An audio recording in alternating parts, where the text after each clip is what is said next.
नमस्कार. Cambridge group of schools याचे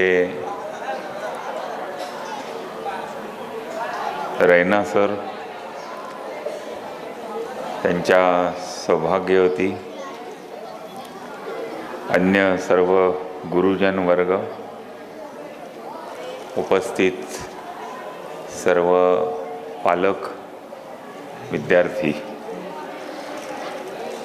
तसं माझं हे अशा कार्यक्रमाला म्हणजे केम्ब्रिजच्या कार्यक्रमात दुसरी किंवा तिसरी वेळ आहे.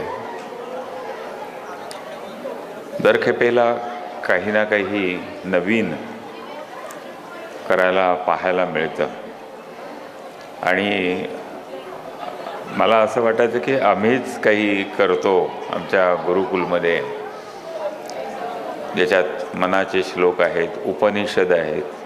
आमच्याकडच्या सगळ्या मुलांना ईशावास्य उपनिषद पूर्ण येतं, कठोपनिषद येतं. असा एक थोडा अहंकार माझ्या मनामध्ये होता की दुसरे कोणी करत नाहीत, आम्हीच करतो. दुसरं असं की पहिल्यांदा आलो होतो त्यावेळेस सगळं इंग्रजीमधून चाललं होतं आणि रैना सरही पहिल्यांदा इंग्रजीतच बोलले होते. आज ते पूर्ण मराठीत बोलले, त्यामुळे मी हिंदीत बोलणार होतो. मी हिंदीची तयारी केली होती, ते मराठीत बोलल्यामुळे मी मराठीमध्ये बोलत आहे.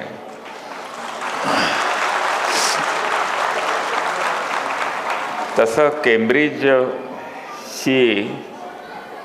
जयंत नारळीकर म्हणून एक मोठे शास्त्रज्ञ 4-6 महिन्यापूर्वी गेले. त्यांची आठवण आहे केम्ब्रिज ह्या विद्यापीठाशी.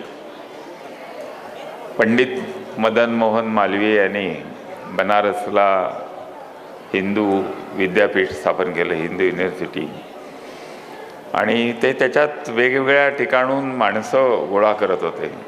आणि ते केम्ब्रिजला गेल्यानंतर तिथे त्यांना दिसलं जयंतराव नारळीकरांचे वडील हे तिथे शिकवत होते, रँगलर गणितज्ञ होते. ते त्यांना म्हणले, ह्या इथे तुम्ही शिकवून तुम्हाला काय वेगळं मिळणार, इथे तर आहेतच तुमच्यासारखे शेकडो लोक आहेत, पण तुम्ही काशीला या, भारतात या आणि आपल्या मुलांना शिकवा. ते भारतात आले. नारळीकरांचं घराणं जे आहे त्याच्यामध्ये केम्ब्रिज रिटर्न 8-9 जण आहेत. त्यामुळे घरामध्ये सगळं गणिताचं, विज्ञानाचं वातावरण. काशी म्हणजे बनारस विश्वविद्यालयात शिकत असताना नारळीकर लहान होते आणि तिथल्या शाळेत जात असत. आणि शाळेमध्ये गेल्यानंतर परीक्षा आली, वार्षिक परीक्षा 5वी 7वीची, आणि त्या 7वीच्या परीक्षेत जयंत नारळीकरांनी प्रश्नपत्रिका सोडवली गणिताची. ती साधारणतः 3 तास जो मुलांना लागतो तो त्यांनी 10 मिनिटामध्ये सगळी सोडवली आणि बसले पेपर हे करून. त्याच्या शिक्षकांना काळजी वाटली की अरे हा काय, याला काही येत नाही का काय, आणि हा इतका कमी वेळात नुसता बसून राहिला, म्हणून त्यांनी त्याला बोलावलं, बघू तुझा पेपर. त्यांनी दिला. पेपर तर उत्तम सोडवलेला होता. ते म्हणले, अरे तू खूपच छान सगळं लिहिलेलं आहे, पण मला काही कळत नाही तू काय केलेलं आहेस. तर जयंतरावांनी सांगितलं, जयंत नारळीकरांनी, 7वीतला विद्यार्थी, की म्हणले ही मी पुस्तकातली पद्धत न वापरता मी माझी पद्धत गणितं सोडवण्याची वापरलेली आहे. ते शिक्षक खूप हुशार होते, विद्वान होते, पण त्यांना हे काही कळलं नाही की पुस्तकाच्या बाहेर जाऊन तेच गणित याने वेगळ्या पद्धतीने कसं सोडवलं. आपल्याला 2×4 एवढं माहिती असतं, पण 4 आकडा आणि 2×2 हे करून किंवा 2+2 करून अनेक प्रकारे उत्तर काढता येतं, हे त्यांनी त्या ह्याच्यात दाखवलं. त्यांनी त्याच्या वडिलांना बोलावलं, जे रँगलर होते, आणि वडिलांना सांगितलं, याने ही प्रश्नपत्रिका सोडवलेली आहे, ही काही कोणाला कळणार नाही. हा वार्षिक परीक्षेला ज्यावेळेस जाईल त्यावेळेस पेपर कोणतरी तपासणारा वेगळा असतो, त्याला हे समजणार नाही. त्याच्या वडिलांनी सांगितलं की कुठलंही शिक्षण हे त्यानं त्याचा मार्ग शोधण्यासाठी असतं. पुस्तकात जसं दिले तसंच्या तसं उत्तर बरोबर आलं पाहिजे, पण नवीन मार्ग काढून जर उत्तर शोधता आलं, जसं मुंबईला जायचं किंवा दिल्लीला जायचं, अनेक मार्गाने जाऊ शकतो दिल्लीला, तसं गणित सोडवताना, कुठलंही उत्तर सोडवताना अनेक मार्ग त्याला चोखाळता आले पाहिजेत. आज मी हे कार्यक्रम पाहतो आणि आत्ता ज्या मुलांचे सत्कार झाले, जी नावं वाचत होतं, मला आधी असं वाटलं की बहुतेक सगळे हिंदी भाषिक, पण कदम, चोडगे, गावडे अशा प्रकारचे, म्हणजे जी ह्या परिसरातली राहणारी मुलं एका उत्तम शाळेमध्ये उत्तम गुण आणि उत्तम कला घेऊन शिकतायत आणि ते पुढच्या भविष्यामध्ये जाणार आहेत. नारळीकरांनी जसा स्वतंत्र मार्ग शोधला, पुण्या विद्यापीठात त्यांनी एक नवीन हे सुरू केलं शास्त्राच्या विषयाचं, तसं ह्या मुलांनी काय करतील. मुलांच्या दृष्टीनं पालकांनी आपल्या मुलांना, म्हणजे हे मनाच्या श्लोकाचं ऐकल्यानंतर खरोखरच आश्चर्य वाटलं. मनाचे श्लोक आता कुणी कुठल्या शाळेमध्ये शिकवतात अशी स्थिती नाही, आमच्या इथे आहे. पण मनाचे श्लोक म्हणजे प्रभाते मनी राम चिंतित जावा, पुढे वैखरी राम आधी वदावा, सदाचार हा थोर सांगून येतो, जनी तोचितो मानवी. मनाच्या संस्काराचं जगातलं उत्तम हे आहे ते मनाचे श्लोक आहेत. ते मनाचे श्लोक आहेत, मनावरती संस्कार करणारे आहेत. आणि त्यामुळे अशा प्रकारचे संस्कार त्या काळात रामदास स्वामी शिवाजी महाराजांच्या काळात ज्यांच्या मनावर झाले, त्यांनी या देशावरती झालेली आक्रमणं, तक्षशिला, नालंदा उद्ध्वस्त करणारे अशी शेकडो विद्यापीठं होती भारतात. आणि त्याच्यामध्ये जगभरातून शिकायला, म्हणजे चीनसारख्या ठिकाणून 5-6 हजार किलोमीटर पायी चालत हिमालय ओलांडून विद्यार्थी भारतात येत असत शिकायला, युरोपातून येत असत. एक काळ असा होता 12व्या शतकापर्यंतचा की युरोपातले जेवढे राजे होते त्यांच्या पदरी असणारा न्यायाधीश हा तक्षशिलेमध्ये शिकलेलाच असावा लागायचा. आज आपल्या देशामध्ये रिझर्व्ह बँकेचा गव्हर्नर आहे, तो केम्ब्रिज रिटर्न लागतो. ज्या दिवशी असं ठरेल की भारतातल्या विद्यापीठात शिकलेला गव्हर्नर रिझर्व्ह बँकेचा होईल, ह्या 12व्या शतकापर्यंत जगभरातले सगळी शिक्षणाची सोय फक्त भारतात होती. आणि त्यामुळे तक्षशिलेत शिकलेले तिथे जायचे. एक छोटीशी गोष्ट आहे, आपल्या सगळ्यांना माहिती आहे, कोलंबस नाव ऐकलं असेल. कोलंबस हा पोर्तुगालमधला, आणि असा खेळत होता आणि वडिलांना त्यांनी प्रश्न केला की, वडिलांना विचारलं की एवढे मोठमोठे राजवाडे आहेत, एवढे मोठे रस्ते आहेत, एवढे मोठे महाल आहेत, आपलं घरही इतकं मोठं आहे, आतमध्ये अंथरायला चादरी नाहीत, सतरंज्या नाहीत, पडदे नाहीत, अंगावर घालायला कपडे नाहीत, खायला अन्न आपल्याकडे फार मुश्किलीने येतं, अशी अवस्था काय, एवढे मोठे राजवाडे आहेत आणि आपली अशी अवस्था. 12व्या-14व्या शतकातली गोष्ट. त्याच्या वडिलांनी सांगितलं की हे सगळं भारताकडून आपल्याला येत असेल आणि भारताचा मार्ग बंद झाला. भारतावरती मुसलमानांनी आक्रमण केलं आणि ते जिंकून घेतलेलं आहे आणि त्यामुळे आपल्याला दारिद्र्य आलेलं आहे. कोलंबस म्हणतो की मी पुन्हा भारताचा मार्ग शोधेन. कोलंबस भारताच्या शोधासाठी बाहेर पडला. जवळजवळ 1,500-2 हजार युवक त्यांनी तयार केले. पोर्तुगालमध्ये गरीब, कर्ज काढलं, होड्या तयार केल्या, जहाजं तयार केली, वाऱ्याच्या झोतानी वाहणारी जहाजं ही तयार केली आणि समुद्रात सोडली. कुसुमाग्रज नावाचे मराठीतले खूप मोठे कवी आहेत, त्यांनी कोलंबसाचं गर्वगीत म्हणून एक कविता लिहिलेली आहे.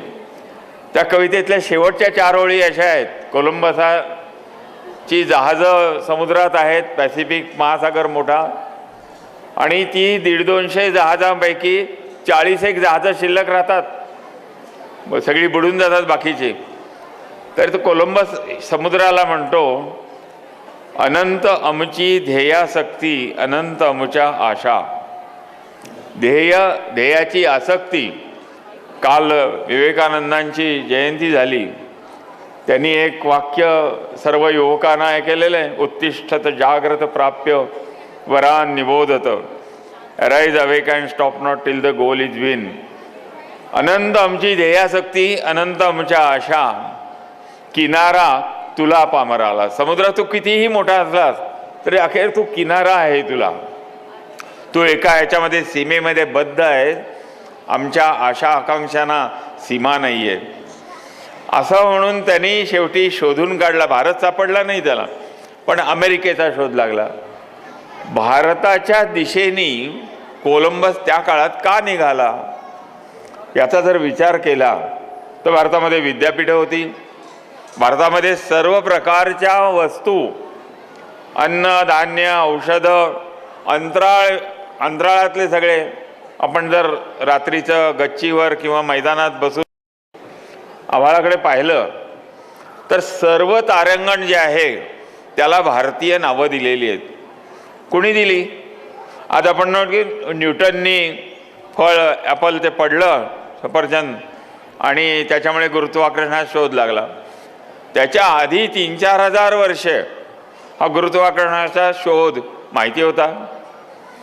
पाणिनीचे सगळे श्लोक व्याकरणातले संपूर्ण भारतातल्या सर्व भाषा 2000 भाषा आहेत. आता यांनी भाषांचा उल्लेख केला. 2000 भाषातल्या 20-21 भाषा महत्त्वाच्या आहेत. त्यातल्या 14 भाषा ज्या आहेत, मराठी, कानडी, आसामी, बंगाली, गुजराती, अशा सगळ्या भाषा, हिंदी, या सर्व भाषांचं आणि बोलीभाषांचं व्याकरण एकच आहे. त्यामुळे व्याकरण एक असल्यामुळे शिकायला सोपे आहेत. पण आता आपण हिंदी, मराठी, संस्कृत आपल्या ह्याच्यातनं वगळून टाकलेलं आहे. आपण आपल्या देशाचा, मातीचा विकास, म्हणजे आज विकासाचा आहे, हा जर करायचा असेल तर तो कशातनं होईल? आपली जी मातृभाषा आहे त्या मातृभाषेतनं शिक्षण आपल्याला मिळालं तर त्यातनं होईल. आता नासासारखी संस्था आहे ज्याच्यामध्ये आणि जर्मनीमध्ये, म्हणजे अमेरिकेत आणि जर्मनीत संस्कृत शिकवणाऱ्या शाळा, भारतातनं इतक्या शाळा तिथे आहेत. जवळजवळ 50 विद्यापीठं अमेरिकेतली संस्कृत त्या ठिकाणी अनिवार्य आहे. जर्मनीमध्ये काही शाळा जर्मन मुलांच्यासाठीच्या पहिलीपासून संस्कृत आहे. आता भारतामध्ये पहिलीपासून संस्कृत आहे का? तर नाही. संस्कृत हा अनिवार्य विषय नाही. त्यामुळे भारतामधल्या सर्व भाषा मागे पडायला लागल्या. 2 लाख वर्ष भारत जगात श्रेष्ठ होता. आत्ता आपण दशावतार पाहिले. दशावतारामधले 3 युग झाली. एक युग 3-3, 4-4 लाख वर्षाचं युग आहे. आपण संशोधन करतो आणि मोहनजोदडो, हडप्पा हे 3000 वर्ष, 5000 वर्ष. राखीगडीचं संशोधन झाल्यानंतर त्यात 12000 वर्षापर्यंतचा इतिहास आला. पण चित्रकलेतला, म्हणजे जी चित्रलिपी आहे, भारतामध्ये पहिली चित्रलिपीमध्ये सुरू झाली ती भीमबेटकामध्ये, भोपाळच्या जवळ 500-600 गुहा आहेत. आणि त्या गुहांमध्ये 35,000 वर्षापूर्वीच्या भारतीयांनी चित्र काढलेली आहेत, संदेश दिलेला आहे. आणि मग त्याचा शोध घेतला तर सगळा विकास पुढचा जो आहे 40-1,000 वर्षाच्या काळातला विकास, सर्व प्रकारचे शोध भारतात लागले. ग्रह, गोल, तारे, ग्रहण, पृथ्वी आणि चंद्राचं अंतर, पृथ्वी आणि सूर्याचं अंतर, पृथ्वी आणि मंगळाचं अंतर, सर्व याच्या अंतराचा शोध कुठलीही मोठी दुर्बीण नसताना भारतीय ऋषीमुनींनी लावले. त्यामुळे अशा प्रकारचा भारत आहे म्हणून त्या भारताच्या शोधात कोलंबस निघाला. आज या केम्ब्रिज ग्रुप ऑफ स्कूलमधनं असे वेगवेगळ्या विषयाचे भारताचे शोध घेणारे, काहींनी भाषांचा शोध घेतला पाहिजे. गावागावापर्यंत आपण पोचलो. राजस्थान सारख्या ठिकाणी 12 महिने पाऊस पडतच नाही, तिथे 300-300, 400-400 फूट खोल विहिरी आहेत. पाण्याचा थेंबाचं सुद्धा तिथे साठवण केलं जातं. असं वेगवेगळ्या विषयात, वेगवेगळ्या भागांमध्ये, औषधांमध्ये भारतासारखा, आयुर्वेदामध्ये भारतासारखा दुसरा जगात कुणी नाही. इतक्या विविधतेनं नटलेले या देशातले सर्व ज्ञान हळूहळू लुप्त व्हायला लागलेले आहे. आणि त्याचं एकमेव कारण इंग्रजीचा आग्रह महिलांनी, म्हणजे मातांनी आपल्या मुलांना इंग्रजी शिकावं यासाठी आग्रह धरल्यामुळे आहे. इंग्रजी शिकलंच पाहिजे. शिवाजी महाराजांचं राज्याभिषेकाचं आपण चित्र पाहतो. त्या 3 जण टोपी आपले काढून महाराजांना प्रणाम करत असतात. एक डच आहे, एक पोर्तुगीज आणि एक इंग्रज आहे. शिवाजी महाराजांच्या दरबारात ते आलेत, याचा अर्थ शिवाजी महाराजांच्या दरबारात डच, पोर्तुगीज आणि इंग्लिश भाषा जाणणारे तज्ज्ञ होते. त्यामुळे भाषा शिकलीच पाहिजे. पण भाषा शिकताना परकीय संस्कृती आपल्या घरात घेऊन आपलं जे जे आहे ते टाकाऊ आहे, ते वापरायला लायक नाही. आता नवीन युगात जायचं आहे. नवीन युगात जाताना सुद्धा आत्ता अगदी अलीकडे काही शोध लागले. 2 वर्षापूर्वी ज्यांना नोबेल मिळालं, जपानी शास्त्रज्ञ आहेत, त्यांनी शोध लावला. त्या शोधामध्ये उपवासाचा महत्त्व, उपवास केल्यामुळे म्हणजे एकादशीचा उपवास, महिन्यातनं 2 वेळा एकादशी येते आणि ह्या एकादशीचा उपवास केला तर कॅन्सरवरती मात करता येते, असं जपानी शास्त्रज्ञांनी शोध लावला. त्याला नोबेल मिळालं. प्रतिकारशक्ती वाढते उपवास केल्याने.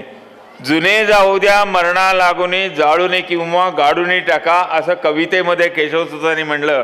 तर जुनं आता पुन्हा पुन्हा अमेरिकेत, नासामध्ये, जपानमध्ये याच्यावर संशोधन व्हायला लागलं आणि मग जग सगळं पुन्हा भारताकडे एका वेगळ्या दृष्टीने पाहू लागलेलं आहे. आणि त्यामुळे भारतामधली अवस्था मात्र शिक्षणात दुष्काळ आहे, ज्ञानात दुष्काळ आहे. ज्या लेखणीचा व्यास वाल्मिकींनी लेखन केलं आणि रामायण महाभारत लिहिलं, उपनिषद लिहिली, त्या लेखणीचा शोध भारतात प्रथम लागला. पण फाउंटन पेनचा शोध भारतात नाही लागला. फाउंटन पेनमध्ये शाई भरली जाते आणि ती सतत आपल्याला एखाद्या वरती टाकी शाईची आणि खाली हा भारतात नाही लागला. ज्या एका शास्त्रज्ञांनी 28 फेब्रुवारी हा त्यांचा जन्मदिवस आहे, त्या दिवशी विज्ञान दिवस पाळला जातो, सर CV रमण, त्यांनी प्रकाश किरणांवरती 24 सूत्र शोधून काढली आणि या 24 सूत्रांच्या आधाराने त्यांना नोबेल मिळालं. या 24 सूत्रांच्या आधाराने प्रकाश किरणांच्या वेगवेगळ्या शोधांनी मोबाईलचा शोध लागला, इंटरनेटचा शोध लागला. विविध प्रकारचे सगळे शोध सर CV रमण यांच्या शोधाने लागले. पण सर CV रमण यांच्या शोधाच्या नंतर एकाही भारतीयांनी इंटरनेटचा शोध नाही लावला, मोबाईलचा शोध नाही लावला, TV चा शोध नाही लावला, कुठलेही शोध नाही लावले. आपण तरीसुद्धा मेकॉलेने आणलेल्या शिक्षणाला महत्त्व देतो. त्यामुळे आपण विचार केला पाहिजे तो आपल्या मनाचा, त्या मनावर संस्कार. अगदी 2 मिनिटात संपतो मी. मनाचा विचार केला पाहिजे आणि त्यामुळे एक एक श्लोक, मनाचे श्लोकमधला एक एक श्लोक आणि उपनिषद, एकच उपनिषद तुम्ही तुमच्या इथं मुलांकडनं पाठ करून घेतलं तर त्या उपनिषद ईशावास्यम इदम सर्वम यत्किंच जगताम जगत तेन त्यक्तेन भुंजिता महागृह कस्यचित धनम. ईशावास्यम, ईश्वराचा वास जगातल्या छोट्याही छोट्या कणामध्ये आहे आणि त्यामुळे ही सगळी सृष्टी ईश्वराची आहे. तिचा उपभोग करताना संयमाने करा, असा त्या श्लोकाचा अर्थ आहे. हे ईशावास्य उपनिषदाच्या आधाराने आपल्या इथले सत्येंद्रनाथ बोस यांनी बोसॉन थिअरीचा शोध लावला अणु परमाणूच्या ह्याच्यात. आणि त्या परमाणूमध्ये 3 घटक आहेत, न्यूट्रॉन, प्यूट्रॉन, इलेक्ट्रॉन. या 3 जण एकमेकाच्या भोवती पाठशिवणीचा खेळ खेळतात. त्यांना चालवणारा त्या कणामध्ये नाही आहे, बाहेर आहे. त्याचा शोध त्यांनी लावला आणि आत्ता ज्यावेळेला बिग बँगचा स्फोट घडून आणला त्याच्यामध्ये या शोधाला पूरक असं त्याने त्यांनी गॉड्स पार्टिकल असं म्हणलं. खरं तर परमेश्वराचं दर्शन हे एखाद्या पार्टिकलने होत नसतं. परमेश्वर हा कणातनं दिसतो अथवा मोठ्या ह्याच्यातनं दिसतो. अणू आणि परमाणू, मोठा किंवा डोंगरा एवढा, सर्व ह्याच्यात परमेश्वराचं दर्शन दिसतं. त्यांनी त्याला पार्टिकल म्हणलं. आपल्याकडे ओम पूर्णमदम पूर्णात पूर्णमुदच्यते पूर्णस्य पूर्णमादाय पूर्णमेवाविषय, जे सर्व जग पूर्ण आहे. पूर्णमधून काही भाग काढला तर काढलेला भागही पूर्ण आहे. उर्वरित जो भाग राहतो तोही पूर्ण आहे. जगात सर्व पूर्णत्वाला पोचलेला आहे. हा शोध उपनिषदांमध्ये लावला. आपल्या मुलांना आपल्या वर्गात शाळेत शिकवलं जातंच, पण आपल्या घरामध्ये सुद्धा मुलांना सहज उपलब्ध होईल अशी भगवद्गीता, ज्ञानेश्वरी, तुकारामबुवांची गाथा ही समोर ठेवली पाहिजे आणि रोज एक तरी ओवी सर्वांनी मिळून पालकांनी ही वाचली पाहिजे.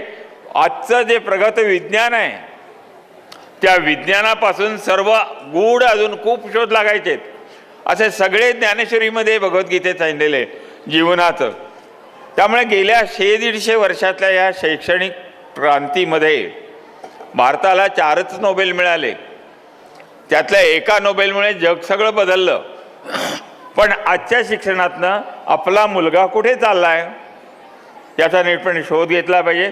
त्यामुळे रैना सरांनी जे सांगितलं की आमच्या शाळेमध्ये केम्ब्रिजच्या याच्यामध्ये सर्व प्रकारच्या शिक्षणात मनाचे श्लोक आहेत आणि मनाच्या श्लोकांचा अधिक सखोल अभ्यास करून पुढल्या वर्षामध्ये ते काही करणार आहेत.